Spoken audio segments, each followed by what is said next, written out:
att du ska vita, inte är det nämnt, men det ställer ju på det 100%.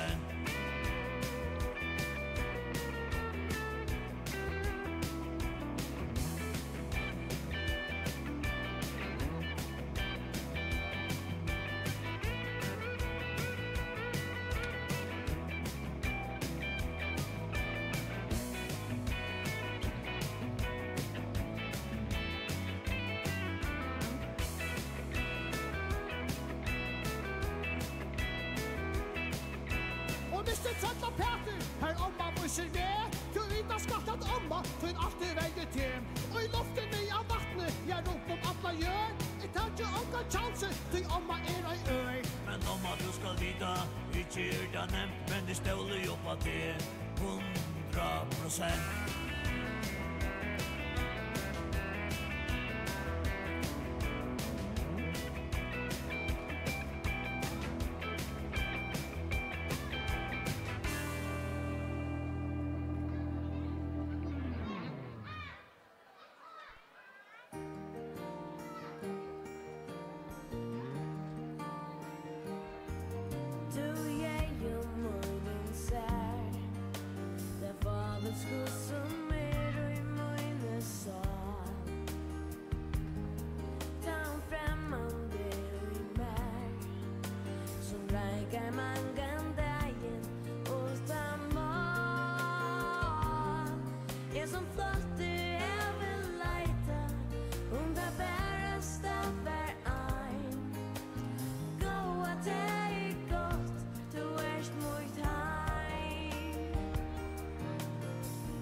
Goa morgon. Vi är här nere. Så visst det tog man komma om andra parkeringsöche, jag ser inte långt fram. Det känns inte slatta vita.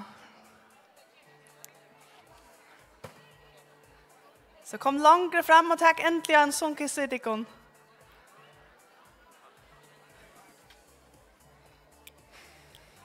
Ordentligt godt. Så börjar vi om ett lite ögonblick.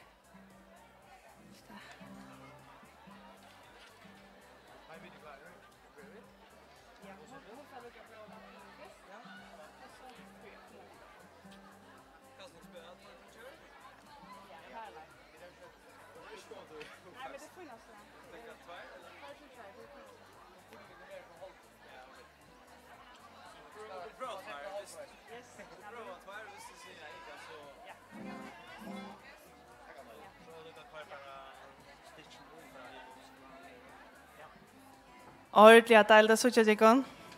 Og jeg skal ikke si sånn, jeg skal bjøre Bergdis velkommen om man lytter løte å si noen år, helt annet vi börjar.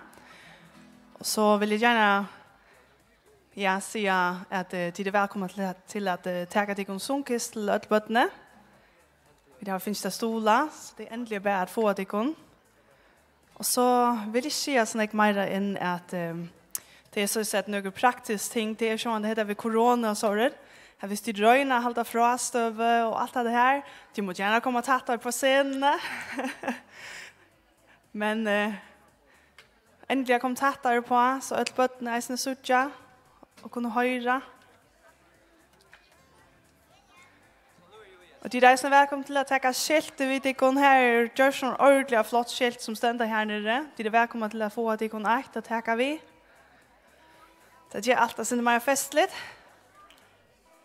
Nå, men jag får säga välkommen till Bergdis och säga några år för det kon och så annars ett gott tilltag.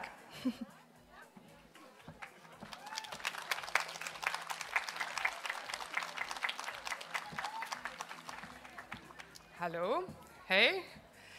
Hej, det är helt otroligt hur så folk är här. Det är simpelthen så dejligt att sitta. Jag heter Bergdis och är att hålla en stora röve och bjuda till välkommen. Välkommen öll. Vi är omätliga glada för att det är kommen och man har verkligen det. Att stola bötnarna og starfsfolkum tarra. Starfsfolkunum som kvönda hitja okkum i eigene og innskja okkum ein gåan dag til arbeids i mian til leia bøtt okkara inn av stovuna. Tei gjera eit godt, fagligt arbeid, og ta tui av et i det stola taimen. Nu fritja dager, og det var en vanlig dager, så var jeg til arbeids. Det var en vanlig fritjedager. Jeg har sett døtter mine av stån, så leis at jeg kunne fara videre til arbeids. Men jeg då ikke ill. Jeg ikke ill over at jeg ikke slipper til arbeids. Jeg ikke irritera. Jeg skiljer. Jeg skiljer starfsfolkene vel. Jeg har sett hvordan en stoner ser ut vi og faun starfsfolken. Jeg har sett hvordan namnsfrøyngar og hjelperfolk gjør alt som de kunne for mine og tøyne bønn. Og jeg ikke ensommel. Men vi starfsfolka trådde av øtjennom, så får de ångantøy møveleikan og at komme av mål. Urslitet alt og ofta strongt starfsfolk. Men støvan såleis alle stedene? Nei, det kan være ser i mest fra kommune til kommune, tøy vi mangler standarder i førjum. Vi mangler en reia linje som sier her til og ikke langere. Og det hvor de strøyast i det. De strøyast for løn og bedre arbeidsomstøver. Bedre arbeidsomstøver til starfsfolkene eisne bedre omstøver til okkara bøll. Flere vaksen til stier av stovene merker flere vaksen å vende seg til. Det menneskeslikt haltførig at være flere oppgavene og hetta tryggjar av bøttene som kommer attana okkara, eisene hava onkran vaksnan å vende seg til. Vi foreldre hava nekv å søtja til. Vi hava hus og lån, bil, arbeid, vi gjalda skatt og hava imiskar ærar skilder. Hatta gjør eisene at vi hava godtidje støvuna alt for lenge. Ta vi seta okkara bøtt av stån, her alt for få folk så avvirker det okk. Vi legger merke til det. Og bøttene reagerer på sin måte. Så vi skiljer hvor til innstja menneskeslikt haltførig. Bæge til starsfolk, men eisne til okkara bøtt, som lever i einem samfunn, her krøvene hagre enn nagaltøy. Om vi ikke rafesta namsrøyna, så kunne vi ikke vanta at okkara bøtt for å klare tar framtøyer avbjørnene som samfunnet hever for fremme. Bøttene det største tilfellet som vi eier som tjå, og hatta krever at alle tar arbeid, begge foreldre og starsfolk. Men hatta krever eisene at politiska skipanen tar arbeid. Gåe Jenis Arana, tryggja okkara minste vi at avsette krøv til normeringar. Eina minste normering. Gåe lagtingsfolk, tak under vi kommande oppskåde minste normering. Og gåe tid i kommunene, hjerte pengarna som det kostar. Nå standa vi her av vaklenum, og vi kunne godt sitte at utan namsrøyngar og hjelperfolk, så stekkar samfunnet. Vi vilja tog vid her som tiltagenum stola limitnar i pedagogfellene. Vi som har sett dette tiltak i gongt, det best foreldre som innskja at gjøre en mån for okkara bøtt, og vi offeren av tog stole og tar hjelp som vi har finnet. Og vi så takksom. Hatta et fellesprosjekt som folk har vært vidt til. Og til sist så vil jeg ved særlig takke Taimum som har stola tiltakenum og gjørst det møvligt. Takk til MBM, Ljøtøkne og Ø-media for stolen, og takk til Torsana kommune for hjelp til Ljø og praktisk vidskifte. Og her og tredje innser vi å takke Inga Polsen og Danny Baldersson som får spille noe løp for dere. Utan tikkum hadde vi helst ikke finnet hatt opp å standa vi så stort skåsbrei. Takk for det.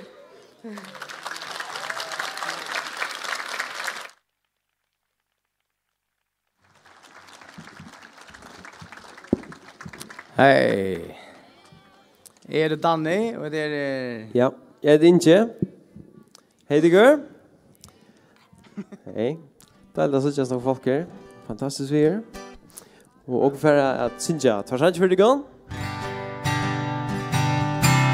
Tycker jag välkomna att synja vi visst då. Och för att börja sanje som heter sanje som heter Kosper. Han kanske synd vi kommandet. Jag husar att ta i till för att förhandla igen så Arena så viktigt med sitt Kosper så ska han nog bli gott. Gå att ta det. Yes, och go ahead.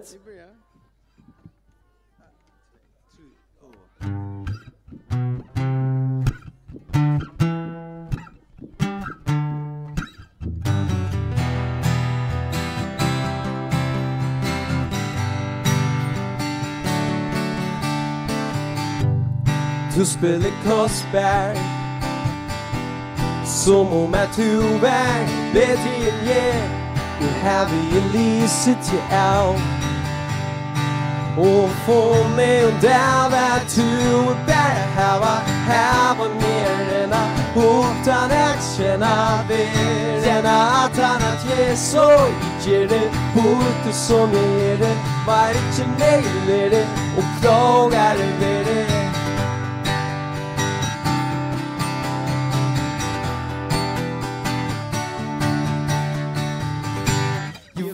Du hikker, reiser efter mig vid kvöld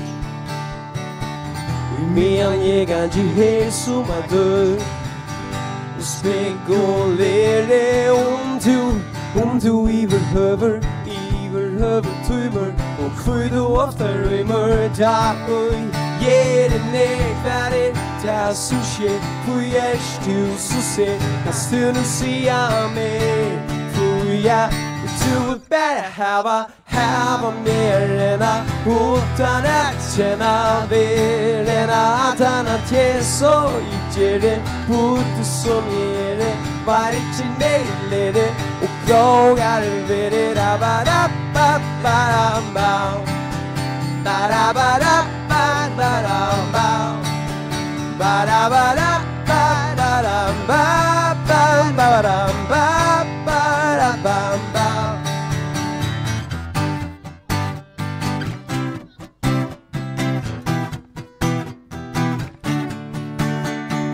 Tu bara, tu bara, tu bara Här var mer rena Utan att känna mer än att annat ge så ger det bort som ger det var inte nej det och klagar över det Du bara här var mer än att utan att känna mer än att annat ge så ger det bort som ger det var inte nej det och klagar över det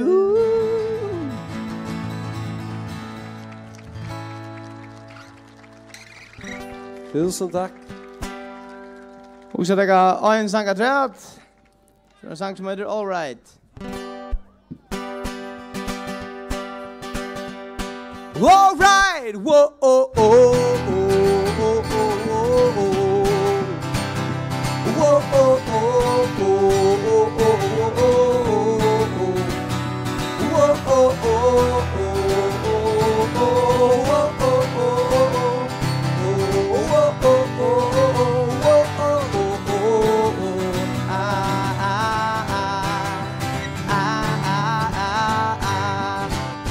Do you know how many sights I've seen? 'Cause in the night my shadows tend to lie. Do you remember all those lovely vivid scenes? They seem to fade when echoes call me back. Can you please tell me that everything's all right? You're all right! Whoa, oh, oh, oh, oh, oh, oh, oh, oh. Whoa, oh, oh, oh, oh, oh, oh, oh. Whoa, oh, oh, oh, oh, oh,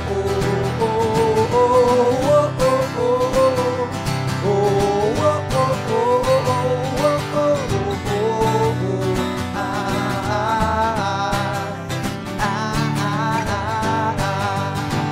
But there is hope in the silence when I'm certain, when I know that I won in a billion of lovely faces, of warm embraces.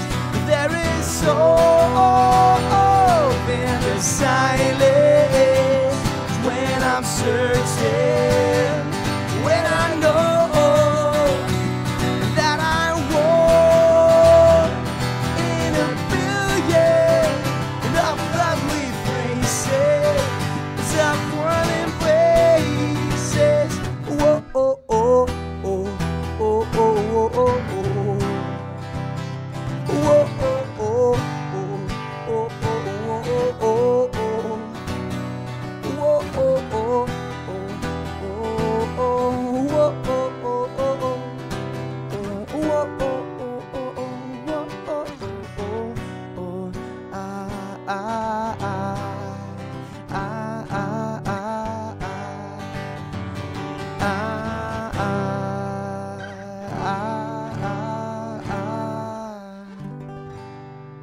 Takk for det. Yeah. Tusen takk for ögon, tycker. Takk for dere. Halde at tagen det? Ja. Og jeg halde klar en sang, ikke det? Da finnes det. Kan ta? Jeg vil si tusen takk, så ok. Jo, men. Genialt. Kan dere? Så det er så godt. Jo, vi klarer det. Woo!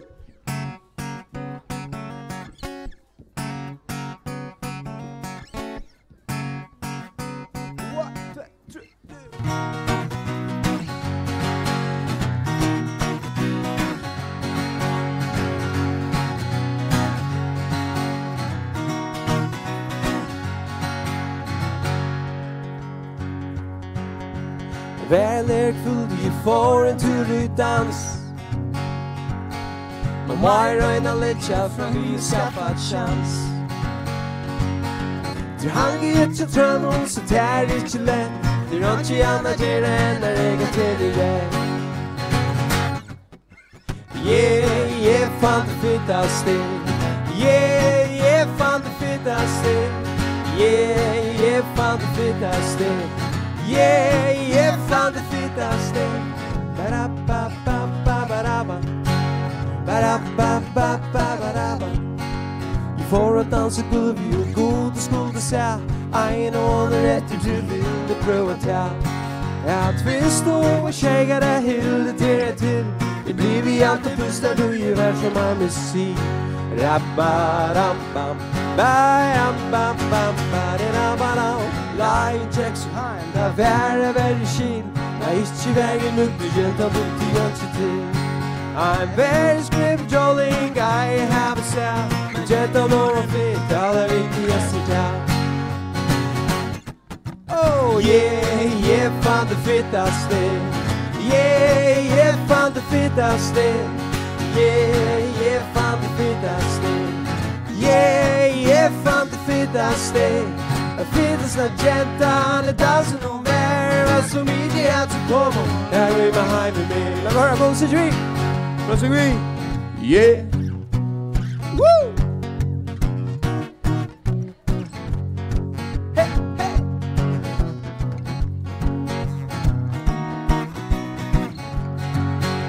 Det finns en gentan i dansen om bär som inte är så kommer. Är du behind me? Yeah, fan det fittaste. Yeah, fan det fittaste. Yeah, fan det fittaste. Yeah, fan det fittaste. Det fittaste gentan i dansen om vär som inte är så kommer. Är du behind me? Tusen takk for dere. Tusen takk for det, girl. Här var en hygglig dag och göra.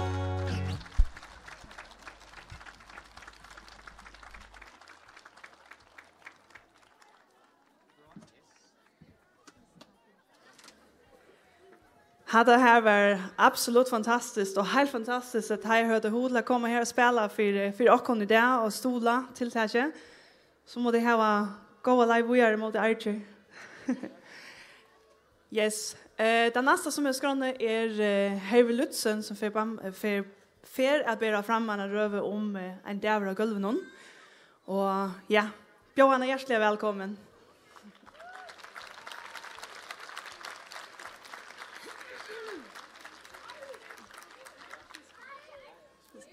Hallå? Hej. Ja, jag färre att hålla en tala och hela talan var en lösning av kvosse gerande stavren China Nomstrange och en vöggestove kan så gjort. En dävra gulven. Da första i huxa till att de ene uppe att en dävr. Jag känner hur jag blir mål bara vid tanken. Allt det praktiska ska göras, det känner ditt helst öll. Jag dricker ett glas av vattnet och smyr medpackar och en är vid till mina jenter. Sedan får jag morgonmat och rein kläder. Och huxar nekvom at jeg skulle ha en goda byrjan oppa dagen. Jeg husker om Turid. Turid var sjuk i jar. Jeg vågner ikke at hun atri der sjuk. Så vi får ongan avløsere inn for Turid. Håast, vi drar under manna jeg. Jeg kører jentnar i badnagar og vøkstove. Jeg får ilt i budgen da jeg husker om det. Til jeg vet at hverst jo badnagaren etla vøkstovan nå vel manna jeg til å ta mot min og jenton. Til jeg skal alvera til minst i vøkstovene, må starsfelsen ta henne gråtande min og fengt. Jeg har så ringa samvisk. Beg om døtt i mine, som ikke vil ha stånd. Men eisen vegna starsfelsene. Vi har nekv ånderbød. Vi har tørvat heimen. Samstundes som vi gjør dem døtt i mine. Jeg møter i det klokken 8. Vi hittir inn i stovene. Jeg synder av årek nok førver. Til her er frisalt, håast her er nekbød. Dorsdag har sangløte sammen vi 8 vøggeståbød nå. Torir er en sjuk som vi vera bare 2 stærsfølg til å leie 12 vøggeståbød, største parten av det nå. Jeg lærte meg ur jakkan og færre beint å kjøre frukt til bødene. Etter sangløtene kler vi det færre ut. Men for togene må hette boja til settene. Til vi det var 3 pinkebød, og vi skulle tulle ut og sove. Jeg føler ikke at jeg gjør mitt arbeid nøktant. Til jeg vet at flere av bødene har en stor tørv å slippe ut og røre seg. Jeg lærte meg ur jakkan jeg har 2 pinkebød vi ut i våknen. Og i medan i dorste ensamhet vi 6 bøkståbødene. I medan jeg legger bøttene, så ikke jeg at dorsta må ta mot 2 mot bøttene og træt. Jeg føler kjenslene i budgen natt, og får jeg ringa samvisk om dorsta, som ensamhet vi 8 vøkståbøttene. Jeg føler ikke at jeg som menneske strekker til i hese løt. Og det gjør det ikke bedre at det så ikke pinkebatten David, som sitter av gulven og græter av møye. Men er ungen vaksen og hjelp på honom bak nå. Han må boja. Ta i henne bei pinkebøtten i sovna legger David ut i våkne og sova. Torsdag, som er vært fra morgenstundene, savner bøttene og leser henne søve, medan det boi etter meg. Hun er så donalig og røsk, håst i suttje at hun eisende er trøyt. Vi er så heppen at hava henne av stovene.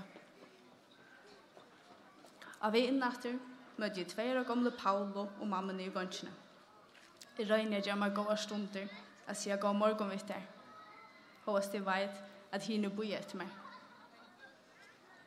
Til Paula er sera sensitiv, og vi står an tørva at vi gjør oss gode tog vi alveringene. Atter får jeg noe kjenslig av, ikke strekja til. Mamma forteller at Paula sov i ytla i natt, og vi vil ikke ete stora til morgenmat. Jeg avtaler mammina at vi gjør vi nokste ete, da vi da sagt farvel.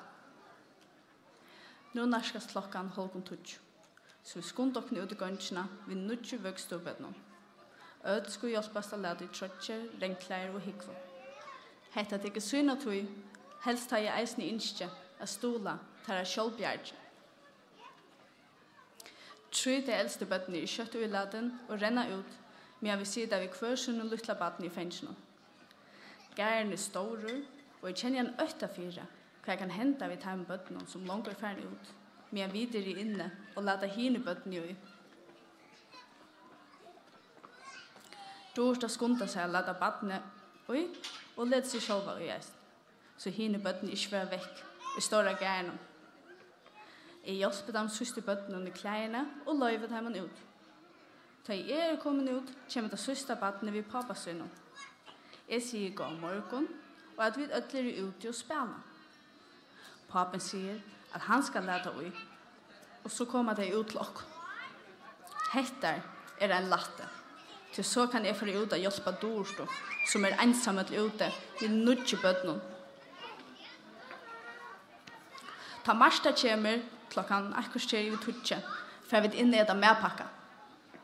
Tui skulle vi hava öll 20 bøttene inn, hjelpa dem ur klævene og hjelpa dem å vaska seg om hendene. I hjelpa dem hås de veit at de burde sloppe å vaska seg sjølve. Men vi det medpakka vaknar et av pinkbøttene. Heter alt å tullja, men det må ut å ta pinkbøttene opp og klemma det. Ta ödlig liv og eta, for dorsta skifta blæver av bøttene, men Marsta legg deg. Jeg sitter nå og gjør pinkebatten at eta, samstundet som jeg må halde eia vid bøttene som spiller gulven. Jeg må flere ferier fra båren. Til Julian, som 8 måneder, jeg begynner å byta hine bøttene. Vi der beid han Paulo. Jeg til samme, meg ni ikke at gjøre lytla pinkebatten til gusko og nærlega, som ødel pinkebøtt eier få. Jeg så frustrerad. Ikke ved Julian, men av støvene. Jeg vet hva skal til for å hjelpe Julian, men jeg har ikke tog å hjelpe honom. Klokkan 12 for dorsdag heim, og vi drar etter tvær av støvene. Jeg får en kjensle av møye og maktasløse. Ta jeg hukse at dæveren bare halvrunden. Og vi langt nå bare 2 starsfolk til 20 vøkstobet. Jeg får i pause. Jeg må finne det hvordan vi kunne hjelpe Julian, så pausen vil brukt opp til. Marsta blir rotet av etter medpakken, men høyre kjøtt at hine bei pinkebøttene vakna. Hun må ut etter dem, og tog imot hei bøttene som inne i stovene, være ensamhet enn a luttla løt. Ta i livet pause og byta vid og hun fyrir pause. Jeg lette årråd være årråd, og sette meg vid øtlom bøttene rundan om båret. De små og eta, og de store og bytja puslespill. Løtan god, og samviskan færd sinte betur. Men kjøtt må jeg atterfæra fra, til jeg høyre flere bøttene vakna. Jeg setter det luttla gulvet og renner etter Marsto, så hun kan være tjadam. Hås de veit at henne har pausa akkurat i byrja. Pinkebattene i vakna i tullja skal nå atre ut og sova. Marsta gjør klart å letja pinkebattene, men jeg får i teg som vakna opp. I djevet heimon vegin yoghurt til middelmala. Skuit. Jeg må ut i tustromna, etter lappen til å turska yoghurt av bøttene, møblene, med sjolvare og gulvene. Til bøtten svansa, ta det slipper røyna seg sjolv. Ta bøtten i lio, røyna jeg sauna bøtten i gulvene og lesa søvo, medan Marsta og Julian fra turska yoghurt opp av båren og gulvene. Så Julian færna gåa løte, vi er no vaksne. Jeg eier av fru klokkan 2 i dag, men jeg til å Torit enn i sjuk, og til å ønsken avløser i kjenner jeg meg nøyda av være langre. Håvast jeg gledde meg fra Tuljeheim ved myen og jenton. Men jeg har ikke samviske til å lade Marsto være ensamadla i ødlom tutsjebøttene. Vøgståbøttene. Klokkan nå blevet 3, og mamma Paulo kommet etter henne. Og medan tåser vi henne om hvordan dæren til Paulo vil være, dette et annet bad nere av spelborene. Jeg smulest til mamma Paulo og sier at jeg må fære, og samrøren ved mammona ender. Kjælige kjenslene i budskene kommer snurkjent i atro. Jeg føler at jeg i heilen skal via tørven til en av badene og imot til tørven til de neste. Og hetta for ångan enda. Klokkan 4 det 6 vøgståpen etter. Marsta blir med nu færa, men av ved utjøkken horna kom jeg til tankar om at jeg har glemt å si mamma Paulo fra at hun var biten. Så jeg fer inn etter og ringer til mamma Paulo. I morgen blir et badna træd i vøgstående, håast vid ikke ha plass. Jeg orsker ikke hukk som heter. Jeg ander djupt og ferdig ut. Nå må jeg fære etter min egne jent. Jeg våner at jeg har haft en bedre dag enn jeg.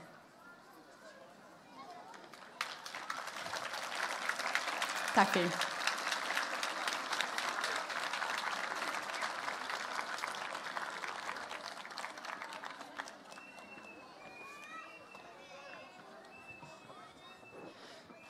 Yes. Ordentlig godt. Eller, ja, jeg vet ikke hva man skal si. Men ja, nu halter vi at det er ordentlig godt at rundt alarmer er lødsen der. Og vi er lødsen der, hva skal man si, i gang. Og så husker vi at jeg synes jeg en sang, ser man. Vi har valgt sangen nummer til Rasmussen og Egen Olse. Og teksten ligger inne av eventen, så hvis de er ødelfer inn av eventen og finner sangen frem, så får vi det sette han nå her, og så får vi det synge vi. Og etnå til så får vi det synge en badnasang, så vi vil huske at det er snart godt at bøttene slipper å synge og være vi. Så nå er det her, og det er fantastisk. Og den sangen vi får synge, det er en sang som alle bøtt kjenner i alle for mine bøttene. Og det er Dukka Mine Blå. Da er det den. Da er det Dukka Mine Blå. Fantastisk. Men aller først så får vi det synge en nummer. Så hvis de er alle for å finne teksten frem, og de kan telefonen, så er det ordentlig godt. Så får vi det utløs. Jeg synes det sammen.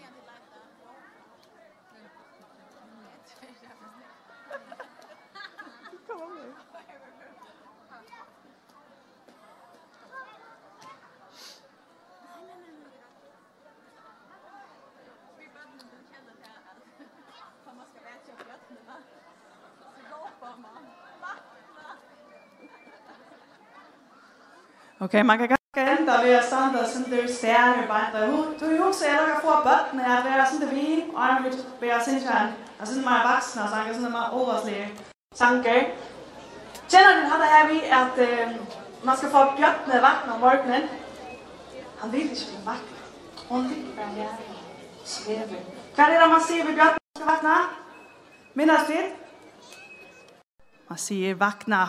Så hvis vi råper ordentlig her, så kan det være løgt sin kjæsne vaknar. Er de ved på det her? Hvis vi sier 1, 2, 3, så råper vi det 8, så man vakna. Er de klar? 1, 2, 3, vakna! Jeg er ikke helt sikker på at jeg hørte det helt. Jeg synes ikke her, det er onker som svever den her. Vi prøver ene for et sett. Alt hva de orsker. Alt foreldre, ommer, appar, nomsfrøyngar og alt bøttene. Er de klar? 1, 2, 3, vakna! Jeg sitter deg oppe her, gode morgentid!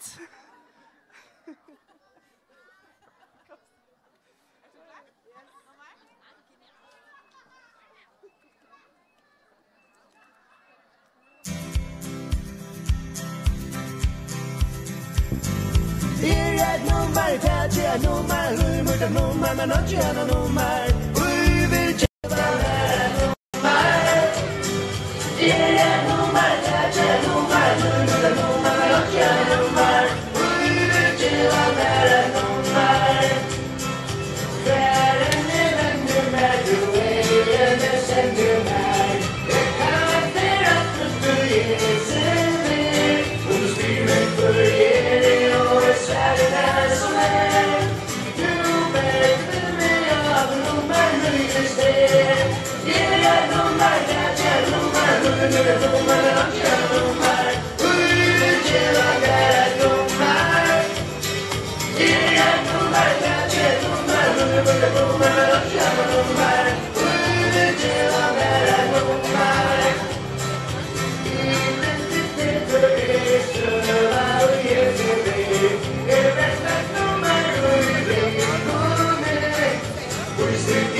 Nu får vi da synja Dukka mine blå.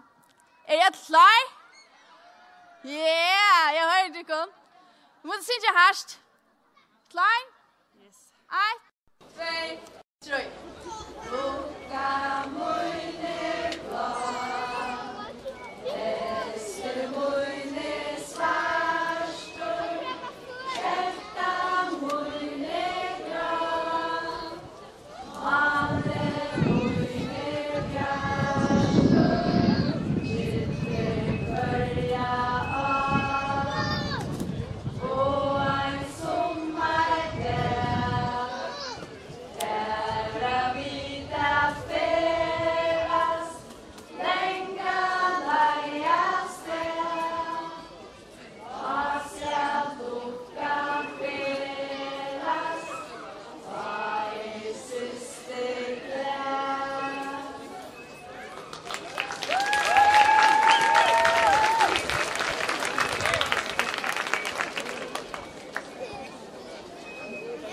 Ja, jeg vil bare enda ved at sige store tak for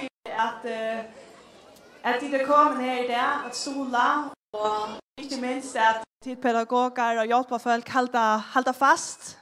Så at vi gør ikke dette her for åndsje, vi gør det for bøttene, og vi gør det for at de har været ordentlig kort arbejde under. Men åren ved enda, så er onkel her, som gerne vil sige noget ord.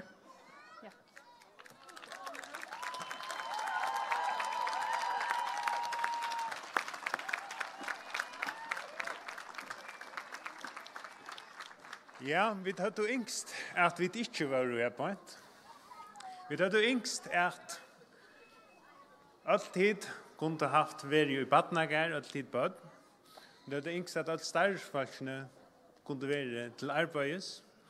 Og vi kunne yngst at tid foreldre hadde kunne være til arbeids som vanligt. Støvan er bare ikke så løs. Vi er jo tvungen at taka nokkur sti som øyla ofta er ubehagelig. Men at suttja tikkum, vi tikkar av stole, det er ordentlig godt. Det er at tid som foreldre hava skilt støvna og vita til at arbeidsomstøvna er så okkara limon må bøtast på. Det er togilligt. Det som undrar okkon er, for de som sitter her på, eller her oppe, ikke fenga båskapen at okkurst må gjerast nu. Så vi vågna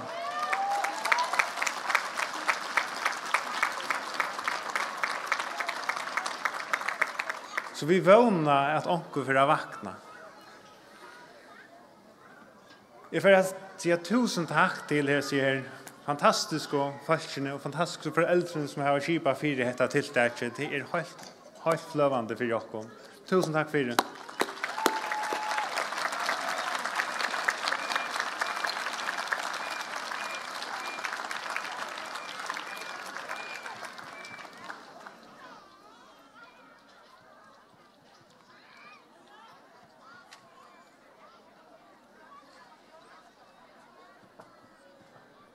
Okay. Tusen takk for at du kom, og vånar det enda vi kjørt at et lærbar, så bøttene kan slippe av stålen, men en ene for takk for at du kom, og gå an der hvor gjør det.